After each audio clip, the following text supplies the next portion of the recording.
మన ఖమ్మం జిల్లా ఈనాటి మాల కులాల ఆత్మీయ సమావేశానికి వచ్చినటువంటి మన మహార్ యోధులు మాల కన్నమ్మదాసు మన విజయానికి విజయ సంకేతంగా వచ్చినటువంటి మన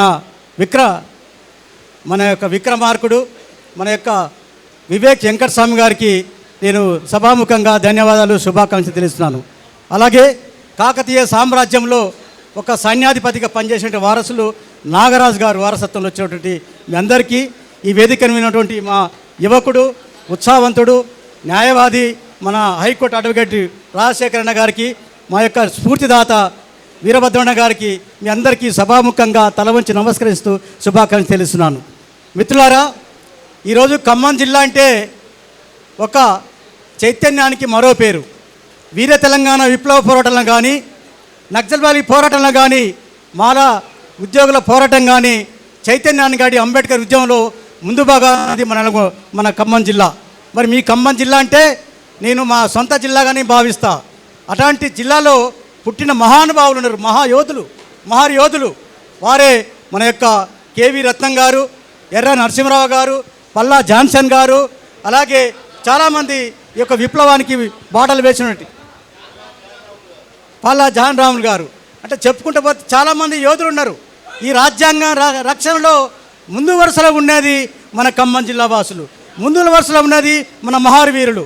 మరి మీ అందరికీ నేను తల వంచి నమస్కరిస్తూ మరొకసారి ధన్యవాదాలు చెప్తూ, మిత్రులారా, ఈరోజు దేశంలోనే మొత్తం కూడా రాజ్యాంగ హక్కుల పరిరక్షణ ఉద్యమంలో ముందు అగ్రమంగా ఉన్నది ఈ తెలంగాణ ప్రాంతం, తెలంగాణ రాష్ట్రం. ఎందుకంటే ఈరోజు వివేక్ గారు నాగరాజు యొక్క మనుధర్మాన్ని అణగదొక్కుతూ రాజ్యాంగాన్ని హక్కులను కాపాడటంలో ముందు వరుసైన వ్యక్తులు ర్యాంకింగ్లో చూస్తే వివేక్ వెంకటస్వామి గారు ఉన్నారు. వివేక్ వెంకటస్వామి గారికి మరొకసారి మీరు గట్టిగా చప్పట్ల ద్వారా ఘనస్వాగతం పలకాలని కోరుచున్నాను.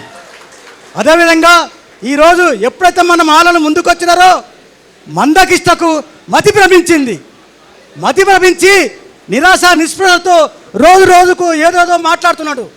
ఖబర్దార్ మందకిష్ట, నువ్వు చేసే నాయకత్వం కూడా టోటల్గా ఎస్సీ ఎస్టీ కులాలకు వ్యతిరేకంగా పనిచేస్తున్నావు. నువ్వు రాజ్యాంగ హక్కులు కాపాడటం పోయి రాజ్యాంగ హక్కులు కారాయడంలో నువ్వు ముందు వరుసలు ఉన్నావు. నీకు రాబోయే తరంలో మా మాదిగ సోదరులు కానీ ఎస్సీ సోదరులు కూడా నీకు తప్పకుండా ఎక్కడైతే 94లో ఇరుముడిని స్థాపించడమో అదే ఇరుముడి నుంచి నేను ఈడ్చుకొస్తానికి మా వివేక్ వెంకటస్వామి కూడా ఇరుముడికి ఒక ప్రకాశం జిల్లాకు పోతున్నారు. ఈ నెల 17 నాడు ఆ రోజు నీ స్టార్ట్ అవుతుంది. ఎక్కడైతే ఈరుముడి నుంచి రిజర్వేషన్ వ్యతిరేక ఉద్యమం తీసుకొచ్చినవో, వర్గీకరణ ఉద్యమం తీసుకొచ్చినవో అదే ఈరుముడి ప్రాంతాల నుంచి నిన్ను ఈడ్చుకోవడానికి మన యొక్క వివేక్ వెంకటస్వామి గారి నాగరాజు గారు ఒంగోలు జిల్లా ఈ నెల 17 నుంచి అక్కడ ఉద్యమం చేస్తున్నారు. మనం అందరం కూడా తప్పకుండా ఈ జిల్లా నుంచి అందుకోర గుదుపందుకో ఈ తందుకు, అందుకోర గుదుపందుకో ఈ దోపిడి దొంగల దాని మెనకు, అందుకోర గుదుకో ఈ మందకిషను పరిమితందుకు అని మనం నిలదీస్తూ మనం తప్పకుండా రాజ్యాంగ హక్కుల పరీక్ష ముందుండాలి. అదేవిధంగా నేను గౌరవ ముఖ్యమంత్రి గారు చెప్తున్నా, అయ్యా సుప్రీంకోర్టు జడ్జిమెంటు మీకు వర్గీకరణ చేయమని సూచనలు మాత్రం చేసింది. ఇక్కడ నువ్వు చరిత్ర తెలుసుకో, 2017లో ఎస్సీ ఎస్టీ చట్టం కూడా సుప్రీంకోర్టు జడ్జిమెంట్ ఇచ్చింది. ఆ ఎస్సీ ఎస్టీ చట్టం తర్వాత మన దళితుల మీద దేశవ్యాప్తంగా తీసుకొస్తే పార్లమెంట్లో చట్టం తీసుకున్నాం.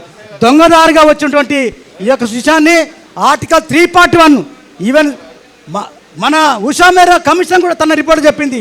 ఆర్టికల్ 3.1 సవరణ చేసి క్లాజ్ 1(3) చేస్తే అప్పుడు రాజ్యాంగ సవరణ చేస్తే ఇది అయ్యా సాధ్యం ఉందని చెప్పిర్రు. మరి మీరు భారతదేశ వ్యాప్తంగా మీరు ఈ యొక్క ఉద్యమాన్ని చేయలేక, వర్గీకరణ చేయలేక దొడ్డిదారున మీరు రాష్ట్రాలకు అధికారం ఇస్తే చెల్లదు.